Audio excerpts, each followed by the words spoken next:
Frédéric, compagnonne de route aussi du réseau Cocagne, et on la remercie infiniment d'être là, d'être venue en rappel presque de cette journée, parce qu'on a été très impressionnés par son travail, sur la psychodynamique du travail en particulier, que nous mettons en œuvre dans certains jardins, que nous travaillons avec Athémis depuis un moment déjà, et puis du lien avec l'écologie, et cette question politique de savoir comment peut-on faire face à tout ça aujourd'hui. Et on avait très envie d'écouter Frédéric nous parler de ce qu'elle a vu dans les jardins, de ce qu'elle a compris de nos réflexions et des interventions d'aujourd'hui. Donc Frédéric, la parole est à toi pour cette fin de conférence. Bon. Désolée pour votre pause. Hein. Bon, déjà je vais commencer par vous dire que je suis très émue, et pas par la fausse fin et le début de la fin, mais plutôt très émue de vous avoir entendu et de vous entendre encore maintenant. Je vais prendre la parole à partir d'une place un peu étrangère. Déjà, je ne suis pas de la Drôme, mais des Hauts-de-France, mais j'ai grandi à la campagne. Ah, voilà, je ne suis pas la seule. Voilà. Et je vais surtout parler de ma place de chercheur. Et là, je dois vous dire que d'un coup, je me sens beaucoup moins seule, parce que ce que j'ai entendu, en fait, est extrêmement proche de ce qu'on, à plusieurs quand même, on dit depuis déjà pas mal d'années. J'ai entendu parler de délibération et de coopération, de transformation de soi, transformation du monde, et aussi de tout l'intérêt que vous portez à tout ce qui ressortit au champ du profane. Alors, pour faire la boucle avec ce qui vient d'être dit juste avant, pour moi, il n'y a rien de miraculeux dans ce qui a été raconté. C'est au contraire beaucoup de travail. Alors, pour le coup, le travail, moi, je ne l'associerai pas à la souffrance, mais je vais vous en parler peut-être autrement. Merci à Julien Ada pour cette belle invitation. Merci aux organisateurs, organisatrices et au Jardin de la Voie romaine. Une partie de l'équipe est là, pas toute l'équipe, mais des compagnons de recherche rencontrés il n'y a pas si longtemps que ça, mais très important pour moi. Alors, je vais plomber l'ambiance, après ça ira mieux, vous verrez, mais au début, je vais un peu plomber l'ambiance quand même. Nous vivons la fin de l'état de droit, à laquelle participe la majorité de notre population. Le débat aujourd'hui n'est plus de savoir si nous avons besoin ou si nous souhaitons le changement de la société dans laquelle nous vivons. La question, c'est comment imaginer et construire un monde habitable par tous, comment ne pas sombrer dans la barbarie. Cela réclame de tenir ensemble la question de la justice sociale et celle de la nature. C'est la question politique du XXIe siècle, à mon sens. D'ailleurs, ce qui était auparavant le cadre stable des luttes, le fond sur lequel se jouaient les luttes sociales, le rapport à la nature, aujourd'hui est devenu l'enjeu de ces luttes sociales. Alors, il y en aurait plein à citer, évidemment, vous en faites partie, mais je parlerai également de la mobilisation autour de Sainte-Soline. D'ailleurs, je vous conseille un livre qui est sorti il y a peu, qui s'appelle « Avoir 20 ans à Sainte-Soline », mais aussi de toutes les mobilisations citoyennes autour de la conversion de forêts en plantations industrielles dopées au financement public. On remplace des arbres, des forêts et certains arbres par des sapins jugés plus résilients. Bon, je vous passe ces questions-là, ça me prendrait trop de temps. Mais toutes ces questions posent en fait la question du travail, car le travail, c'est ce par quoi la société se construit et se remanie. Nombreux sont ceux aujourd'hui qui considèrent pourtant que pour sauver la planète, il faudrait travailler moins, voire ne plus travailler du tout. Si produire moins conduit sans doute à polluer moins, est-ce pour autant suffisant comme perspective d'action? Là, il faut affirmer que non. La réduction du temps de travail ou le droit à la paresse ne sont pas la solution à la crise écologique. Et force est de constater que la crise écologique peut devenir le nouveau repoussoir à la réhabilitation du travail et à tous les extrêmes. surtout si on confond celui-ci avec l'activité productive ou encore l'emploi. Ce n'est pas du tout la définition que j'en retiens. Et ce qui nous conduit là où on en est aujourd'hui, c'est précisément le fait que le monde du travail n'a plus grand-chose d'un monde. Le monde du travail aujourd'hui, ou plutôt ce qu'il en reste, ne nous permet plus d'honorer la vie, pour reprendre une formule de Christophe Dejour. Or, tout cela relève de choix qui, initiés à l'aube des années 80, ce n'était pas hier, ont été et sont toujours destructeurs de monde. La question qui se pose, c'est quelle action rationnelle, quelle résistance organisée, avec qui et comment. De ce point de vue-là, les scientifiques, les chercheurs ont un rôle à tenir, il me semble, si effectivement ils entrent en coopération avec la société civile. De la même manière, les artistes, et j'en ai entendu quand même beaucoup aujourd'hui, jouent un rôle extrêmement important. Alors qu'ils soient écrivains, cinéastes, théâtreux, et j'en passe, leur rôle est extrêmement important pour restructurer, ou déstructurer plutôt, l'espace public tel qu'il a été gauchi ces 30 dernières années. Dire que cela relève d'un choix nous engage à considérer que ce n'est pas une question de fatalité ou de destin prédéterminé. Et les formes d'organisation du travail qui nous sont présentées aujourd'hui comme impératives relèvent de choix. Les présenter comme des choix et non comme des nécessités rend possible le fait de les changer. Et c'est ce que j'ai rencontré précisément dans mes terrains de recherche, notamment au sein des jardins de la voie romaine. Dans la majorité des entreprises, des institutions, le travail n'est plus le lieu de la construction du vivre ensemble, mais celui de la destruction de la santé, en particulier de la santé mentale. Et c'est souvent ce vécu de souffrance pathogène au travail que j'ai pu entendre dans les récits de ceux qui s'engagent dans la recherche d'une alternative au mode d'organisation, de production et de consommation qui sont devenus hégémoniques maintenant. La recherche d'un monde différent, d'un monde dans lequel le travail ne se penserait plus à l'opposé de la nature, c'est bien à cela qu'il faut aspirer. Affirmons-le, travailler n'est pas seulement produire. Travailler, c'est construire et transformer le monde. On travaille tous beaucoup, encore là maintenant. Il n'y a de monde que résolument humain. L'humain est un vivant parmi les autres, et en même temps, il n'est pas un vivant comme les autres, ce qui lui donne une responsabilité extrêmement importante. Précisément parce qu'il a la faculté de faire de son écosystème naturel un monde par le travail. Travailler, se mettre au travail, c'est d'abord être affecté par l'épreuve de la rencontre de quelque chose qui nous résiste ou qu'on ne comprend pas. C'est se mettre en quête d'une solution qui, à force de colonisation par le problème rencontré, se fera jour par un déplacement subjectif, une transformation de soi. Travailler, c'est d'abord être affecté dans son corps par ce réel extérieur, puis se le rendre familier en faisant corps avec lui jusqu'à lui prêter vie lorsqu'il n'est pas animé, à la manière de Lantier avec la Lison, sa locomotive, dépeinte par Zola, ou encore à la manière dont, sous la plume de Balzac, la campagne, dans le lys dans la vallée, prend les traits d'une femme lascive.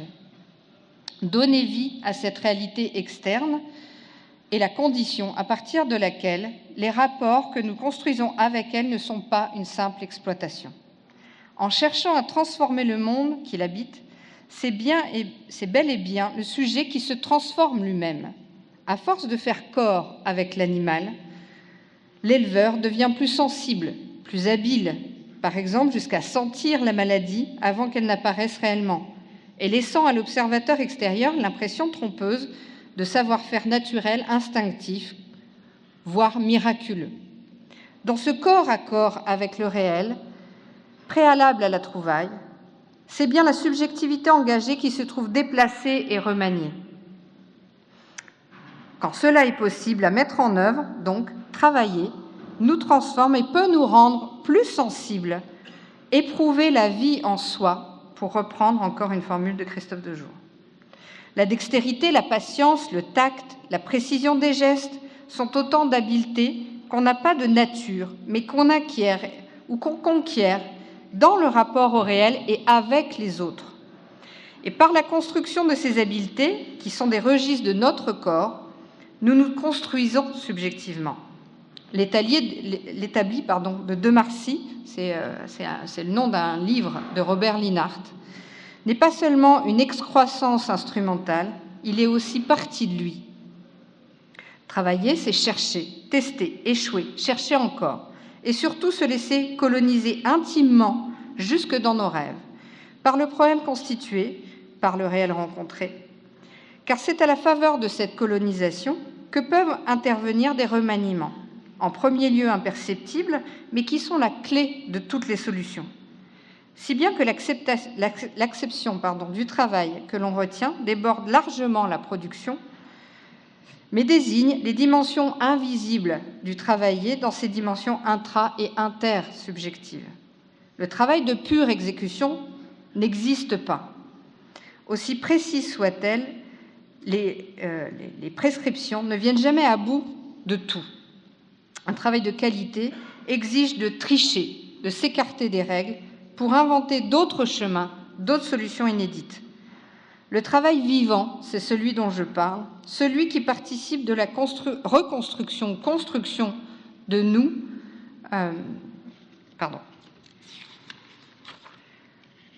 la reconstruction de nous sentir vivants et d'organiser la vie bonne, pour reprendre une formule d'Aristote, oui, c'est pas de première jeunesse, entre nous, ne consiste donc jamais à nous adapter au réel, mais plutôt à nous déplacer, à inventer une nouvelle manière d'être avec lui. Si on poursuit cette réflexion, la politique et la possibilité de construire un monde humain reposent sur la possibilité d'imaginer un monde alternatif, c'est-à-dire nous interroger sur ce qui, dans notre rapport à la nature, nous permet de construire le monde. C'est bien cette possibilité d'inventer, d'imaginer un monde alternatif qui a été congédiée par le néolibéralisme. Je vous rappelle la formule de Thatcher, « There is no alternative ». Il ne s'agit donc pas de préserver le vivant, car à vrai dire, un environnement plein de vie n'est pas toujours habitable, mais de le penser comment, à partir de ce qui caractérise le monde humain habitable, peut soutenir la vie biosphérique, c'est-à-dire les équilibres, une entreprise complexe qui ne peut faire l'économie d'une approche écosystémique, plaçant au cœur les rapports entre l'homme et la nature, la question de la coopération. De nouvelles formes d'organisation sociale cherchent à bâtir ces alternatives, à la fois dans des modes de vie consuméristes, mais aussi une alternative aux organisations de travail gestionnaires issues des politiques capitalistes néolibérales, financiarisées et court-termistes. Elles le font en développant des modes de production et de consommation différents, ancrés dans le territoire. Parmi elles, certaines accordent une place plus ou moins centrale au travail. Par ailleurs, si nous nous engageons dans le travail, c'est effectivement au nom de la promesse qu'il constitue, la reconnaissance du travail réalisé d'abord, des habiletés qui nous a permis d'acquérir et de construire ensuite. Autrement dit, notre travail et la manière dont nous le faisons engagent toujours les autres présents, les autres futurs. Ces jugements de reconnaissance sont établis sur la base de règles de travail stabilisées dans la délibération de ces acteurs autour du réel. La possibilité de la mise en œuvre de la reconnaissance, si importante pour la stabilisation de notre santé mentale, dépend donc de conditions organisationnelles qui sont laissées aux travailleurs. C'est bien ces organisations qui ont détruit la possibilité d'organiser la délibération dans les mondes du travail. Ce dont il est question, ce ne sont pas les manières les plus efficaces, les plus performantes, mais les meilleures possibles, c'est-à-dire celles qui ne sacrifient pas certains registres au profit d'autres, celles qui ne sacrifieraient pas les critères de justice, les critères éthiques, les critères de santé, de beauté ou encore écologiques au profit d'autres critères plus court-termistes. Corrélativement à la construction de ces règles, c'est bien à la construction du monde cohabitable que cette activité de délibération contribue. De ce point de vue, la mise en œuvre des activités délibératives et la coopération au travail constituent des éléments centraux dans la possibilité d'un avenir du monde humain pérenne, tout comme la possibilité de penser un travail qui participe de la santé des hommes, deux faces d'une même pièce de monnaie. Cela confère ainsi au choix organisationnel un rôle politique éminent. Le travail est politique. La manière dont on travaille, dont on choisit de travailler, est un geste politique. Nous avons engagé des travaux de recherche avec un jardin de Cocquenes, je vous l'ai dit, les jardins de la voie romaine, et ce que nous y avons trouvé est absolument bouleversant. Je ne vais pas tout raconter, c'est une grosse étude, mais certains éléments quand même me semblent importants. Fonder l'insertion sur le travailler et non sur l'emploi, c'est-à-dire l'insertion à l'emploi, constitue en soi une orientation alternative au sein des structures d'insertion par l'économique. Il ne s'agit ni de prendre en charge, je cite, ni de, je cite, réinsérer des individus dans des organisations du travail classiques, c'est-à-dire souvent sous-tendues par une logique gestionnaire, mais bien de travailler avec des personnes qui, pour beaucoup, ont connu, voire connaissent toujours, des atteintes à la santé mentale. Je cite, « C'est parce qu'on a les gens cabossés du système qu'on est obligé de prendre en charge la question du travail en même temps que la question de la transition. L'engagement subjectif dans le travail au sein de ce jardin représente le levier par lequel les salariés en parcours peuvent reconstruire un projet de travail et d'insertion sociale, reprendre un emploi salarié pour certains, engager une formation pour d'autres, prendre le temps de se construire ou se reconstruire, développer sa propre activité, etc. En raison des spécificités du public accueilli et pour organiser la transition écologique sur le territoire, les jardins ne peuvent limiter leur action à l'insertion économique, mais doivent permettre à certains de reconstruire leur santé mentale dans et par le travail, condition sine qua non pour éventuellement reprendre une place dans un emploi de manière pérenne et stable, mais aussi pour reconstruire des liens sociaux de solidarité nécessaires à tous. Pour que des changements sociétaux rendus nécessaires par la crise écologique soient menés, ils doivent donc traiter des questions à la fois de précarité économique et sociale, mais également des questions de santé mentale, au risque sinon d'accroître les inégalités et les injustices contribuant au détricotage démocratique. Cela passe par la possibilité donnée aux salariés en parcours de reconstruire dans le même temps leur santé mentale, ainsi que les conditions subjectives et intersubjectives de l'engagement dans les dynamiques démocratiques, c'est-à-dire prendre une place dans la délibération. Nous définissons ici la démocratie de manière à la fois critique et étendue, non comme un État, mais comme un horizon précaire, vulnérable et instable, débordant le périmètre du système politique et concernant tous les secteurs de la vie collective et quotidienne. La démocratie comme système politique s'étaye sur ce qu'on proposerait d'appeler une démocratie quotidienne et n'existe qu'à la condition où les individus s'engagent dans les processus de prise de décision.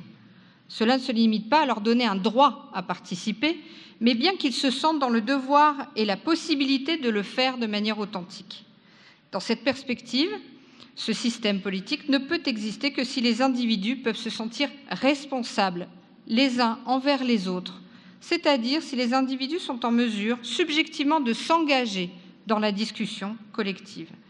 Cela confère, encore une fois, à l'organisation du travail et à la subjectivité des citoyens une importance majeure, nous conduisant à considérer comme fondamentales les modalités de construction ou de reconstruction subjective de ces derniers. Je souligne le caractère alternatif de cette organisation du travail.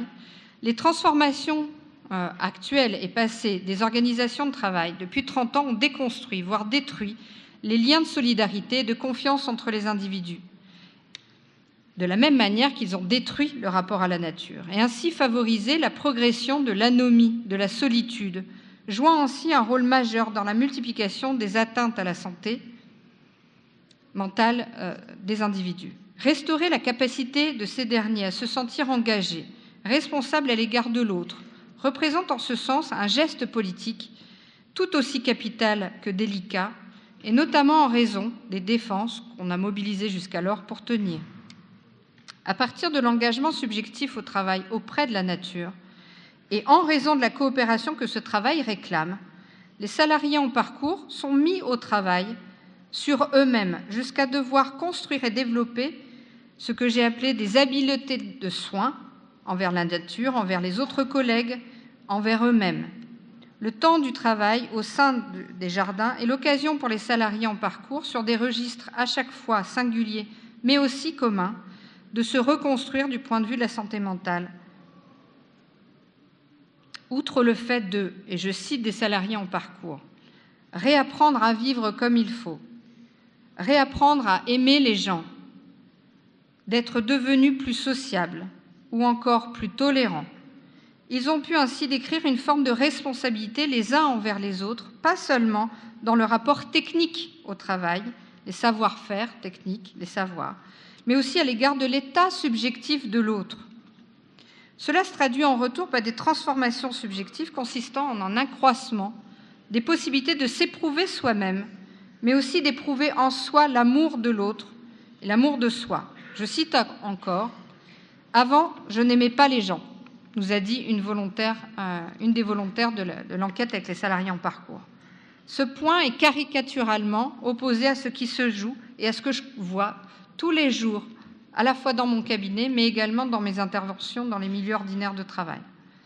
C'est par le truchement du rapport au collectif de travail et de la coopération que ces habiletés faites d'attention, de préoccupation à l'égard de l'autre, peuvent se reconstruire, voire se construire pour certains, et sédimenter sur le plan identitaire, notamment parce que celui-ci est le premier espace de reconnaissance qu'ils rencontrent. Ce qui nous amène à souligner le rôle tenu là par le collectif des salariés en parcours, du rôle tenu par la coopération horizontale, c'est-à-dire entre eux, dans le processus, bien sûr, mais qui finalement revient en premier lieu à des modalités de mise en œuvre de la coopération verticale, c'est-à-dire avec les salariés permanents, direction, encadrant technique et accompagnateurs socioprofessionnels. Les savoir-faire de soins profanes, que j'ai proposé d'appeler comme ça, mais alors pas de cette clinique-là, ça venait d'une autre d'ailleurs, qui est beaucoup en écho à ce que j'ai entendu aujourd'hui, c'est celle des familles d'accueil en psychiatrie adulte. On envoyait au grand air les malades de psychiatrie au 19e dans des familles rurales, dans des familles de paysans, notamment à Dain-sur-Oron et Aîné-le-Château. Mais il y a vraiment un parallèle entre ces deux, ce que vous avez dit tout à l'heure et ce que moi j'ai travaillé il y a longtemps déjà. Ces savoir-faire de soins profanes et qui tendent vers l'entraide et la solidarité sont étroitement liés à la mise en œuvre d'une coopération verticale tendant au développement de la concorde, non seulement par l'arbitrage des conflits entre les individus, mais aussi et surtout par l'accroissement subjectif pour chacun. Sans nier les difficultés rencontrées dans ce déploiement du souci de l'autre, il convient d'insister sur le fait que leur action en matière de vivre ensemble a des effets indéniables sur leur santé mentale. L'engagement subjectif dans le travail de production, voie par laquelle les salariés en parcours peuvent mener un travail de soi sur soi, débouche sur des remaniements subjectifs qui leur permettent de s'insérer de manière pérenne dans le tissu social et de le remanier. Cela a ensuite des effets au-delà donc de l'organisation du travail. Je cite, « Ça me rappelle l'histoire de Marie-Laure. Ça a nourri ma semaine. J'avais besoin de décharger de la paille et une personne s'est proposée de venir avec son tracteur. Quand j'ai demandé combien je devais payer cette personne, elle a ri et a juste répondu « Je suis le beau-père de Marie-Laure. Le passage de Marie-Laure au jardin a changé nos vies. Elle sortait de psychiatrie et avec les jardins, elle a pu reprendre un travail et se stabiliser. Parce que les remaniements subjectifs opérés par les salariés en parcours ne les concernent pas qu'eux, mais engagent les autres, c'est bien à la transformation sociale du territoire que les jardins contribuent. Insistons sur ce point, je ne vais pas être trop longue. La transition écologique n'est ni le prétexte, ni un supplément à l'activité d'insertion, mais bien son fondement. C'est parce que la structure poursuit des ambitions écologiques qu'elle pose au cœur de son organisation les questions sociales, l'insertion et le travail avec les plus précaires, des questions politiques, des questions économiques, de modèle économique, c'est-à-dire la question du travail. Ce n'est pas un chantier d'insertion avec une singularité écologique, mais une structure de travail vivant, visant la réduction des inégalités sur un territoire et qui, pour cela, considère qu'elle doit tenir ensemble les enjeux écologiques et les enjeux de santé mentale dans et par le travail. Alors, peut-on parler d'écologisation du travail social? Je ne sais pas. N'est-ce que cela? Je n'en suis pas sûre. Ce dont je suis certaine, par contre, c'est de la dimension profondément subversive et vitale pour nous tous aujourd'hui de lutte que revêt l'utopie réelle constituée par les jardins de Cocagne, incarnation pour moi de la nouvelle résistance. Je vous remercie.